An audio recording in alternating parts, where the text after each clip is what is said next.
You know, we look at history in present day, in our present day society.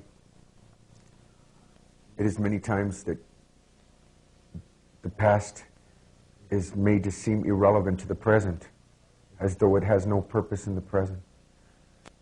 Our colonization is we're made to believe that it's civilization in present day. And even our oppression, we're made to follow it through religious obligation.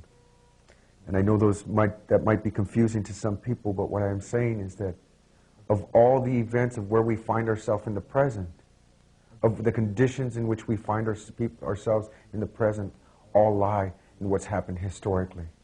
And that's why history is so important. It is so important. If you don't understand history, how can you understand the present? If you don't understand where you came from, how can you understand where you want to go? When I go to youth, I just did a youth conference in California. There was like 2,000 youth there. And I put the book up and I asked them, I said, look, if you're going home and you were supposed to be somewhere else and you're coming up with a story that part of it is part of what happened, but part of it is not. I said, what are you telling your parents? Every one of the youth said, we're telling them a lie. But every time I ask adults, if you've come up with something and you're not going to tell the whole story, I said, what are you telling? They said, well, we're telling a half-truth. It's very difficult for adults to admit the truth. It's very difficult for adults to admit that they're telling a lie. In the cleansing process of trying to change our conditions, we have to contend with the truth, and we have to admit when we've lied about certain things in order to find the premise of point of reference in which we can begin to come to terms with that truth. In a dysfunctional relationship, what always has to come to form at the present before you can begin a recovery? You have to admit that there's a problem. And so we are calling for all of us to look at the reality of the situation on this 500th anniversary and recognize that there's a problem that we have to contend with. We have a dysfunctional relationship. Yes, we have a relationship between people that we have never seen in the history. Never. We have a society where Africans are living with Chicanos, where Indians are living with white people, where white people are living with Asians. But it is in a dysfunctional relationship. In order so we do not perpetuate that division, we must come to terms with that truth. This is Seville. Seville is considered a feat of architectural design. This is one of the major ports. The treasures of the Inca and the Aztec empires would be delivered to this port.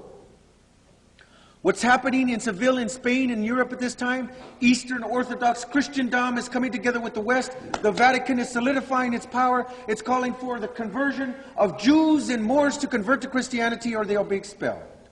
The Jews practicing Judaism, the Moors practicing the Islamic religion. Many of the Moors are African. They are black. That is going to come up later on in the presentation. Please make note of that. This is the city of Palos in the Gulf of Cadiz. This is one of the major ports where all the activity is going to take, almost all the activity is going to take place from. This is a typical scene of the priest blessing the voyagers before they go on voyage. Two things, very important. I am going to make numerous references to Catholicism, the Christianity, and the Vatican. My intent is not to bash Christianity or any one of them, but the intent of ourselves and our organization is to show how in the name of religion, human beings carry out the atrocities against other human beings, utilizing that religion in the forefront to justify their acts. And two, when Christians first landed in the New World, they separated themselves from the indigenous population by calling themselves Christians to Indians. As they began Christianizing most of the Indians due to the missions across the Western Hemisphere, they would separate themselves again from the indigenous population by calling themselves Dutch to Indians, French to Indians, English to Indians, British to Indians, Spanish to Indians, so on and so forth. As the Northern Territories would usurp power, Even those that were labeled the first Americans in Central and South America would lose their right to call themselves American, and only those in the northern territories would have the right to call themselves American. Even those of us who were here prior to their coming, prior to their arrival, would have to preface our name in North America by calling ourselves Native American or Mexican American. If it was par for the course, why were they not calling themselves European American?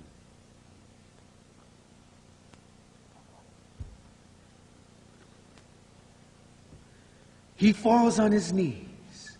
He weeps, kisses the earth. He steps forward, staggering, because for more than a month he has hardly slept. And he beheads some shrubs with his sword. He then raises the flag, on one knee, eyes lifted to the heavens. He pronounces 3 times in the name of Isabel and Ferdinand. From today, he says, everything belongs to remote monarchs. Luis de Torres translates Christopher Columbus's questions into Hebrew. Do you know the kingdom of the great Khan? He says, where does the gold you have in your ears and nose come from? The naked men stare at him with open mouths. The interpreter tries his small stock of children. Gold, temples, China, gold. Then he tries his Arabic, the little bit that he knows, Japan, China, gold. The naked men watch the anger of the intruder with red hair and coarse skin, who wears a velvet cape and very shiny clothes. It is 1492, Columbus sails the ocean blue. He disembarks on the island of Guanahani, plants a cross, and names the island San Salvador, in the name of the Father, in the name of the Son, in the name of the Ghost.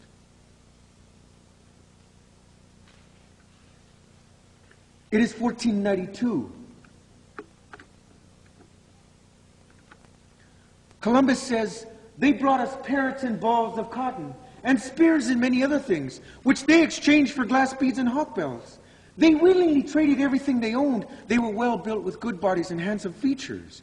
They do not bear arms or know them, for I showed them a sword, and they cut themselves out of ignorance. Their spears are made of cane. They would make good servants, he says. With 50 men, we could subjugate them all and make them do whatever we want. Hail Mary, full of grace. Holy Mary, Mother of God. It is 1493. Columbus is unable to find the quantities of gold he needs to take back to the crown. He says, there is only one solution. It goes against everything I've ever believed in. We must make immediate arrangements for the transportation of the captives to the slave markets of Seville. At least there they'll have the opportunity for a decent life and the chance to become Christian.